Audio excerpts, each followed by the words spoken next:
In this video, we're going to cover one of the coolest aspects of Arria.Live, which is how to create and control new mixes. You're probably aware that on a traditional mixing system, setting up new mixes is rather challenging and complicated, but it's easy on Arria.Live. Let me show you how we do it. As you can see right now, up at the top, we have three mix tabs: our house, a personal monitor for Steve, and a personal monitor for Tim. But Angela doesn't have her own monitor mix, and she's feeling bad. So let's get a monitor mix set up for Angela. To do this, I'll go over here to where the speaker icon is and touch that. Now, what we have on this screen is columns that indicate the different mixes. This column shows what speakers are assigned to the house mix. This column shows that we have a personal monitor assigned to Steve and a personal monitor assigned to Tim. On this column on the far left, we have output devices that are connected but not currently assigned to any particular mix. So I'm going to take one of the headphone monitors, which is currently labeled purple, and I'm just going to simply drag it over to here to this far right column labeled New Mix and let go. It asks for a name, so I'm going to call that Angela Monitor.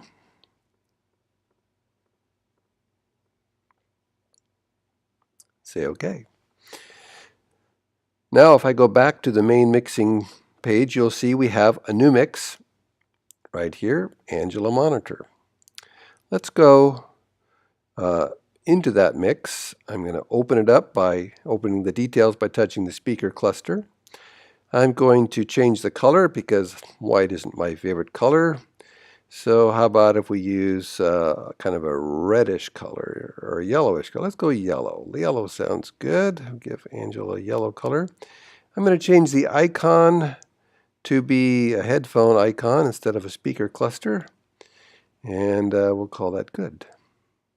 So now we have four mix tabs. We have the house mix tab, we have the Steve monitor, Tim monitor, and the new Angela monitor that we just created. See how easy that was? Drag and drop. Let's go back to our mix assignment page again. And let's talk about the house mix for a second. So in the house mix, we have a left subwoofer, a left main, a right main, and a right subwoofer all assigned. You can actually have as many output devices assigned to a mix as you want. There's really no practical limitation on that. If I wanted to take one of these speakers, say main right, and move it into its own mix, I could do that by just dragging it over to New Mix and dropping it like that. And I'll call it something temporary like Temp Mix.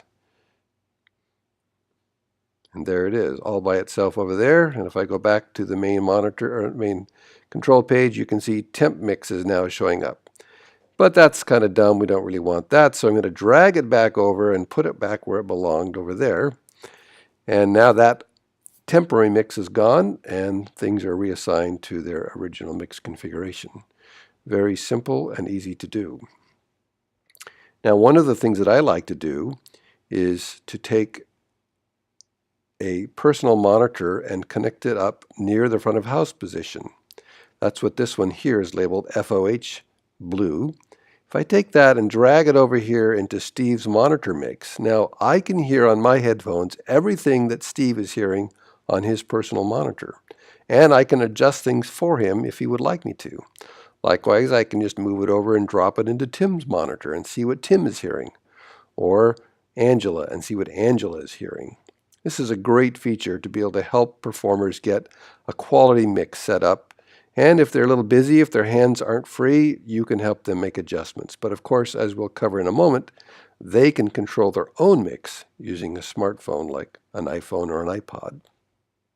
All right, I'm going to put my front of house mix back over here, which means it's not currently assigned to anything and it's waiting for an assignment. You may have noticed that some of the output icons are on the right-hand side of a column, such as these over here. And some of them are on the left-hand side of a column. Turns out that the icon position within a column also determines whether a an output, particularly a speaker device, is assigned to the left or to the right or to both channels if it's up the middle. For example, if I took this main right and moved it into the center like that, now it's picking up both left and right channels. It's a center speaker.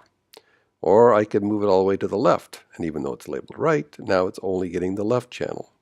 Or I can put it back where it was on the right side, and it will only be on the right side. So as you drag and drop speakers into mixes, you can control whether they go left, right, or center. Now, of course, there is fine-grained control if you need it. For example, if I touch the right main speaker to open it up, I have a position slider right here that allows me to set its position anywhere within the stereo field, from far right to in the middle or the far left. There are many other parameters that we'll touch about in a future video about output devices.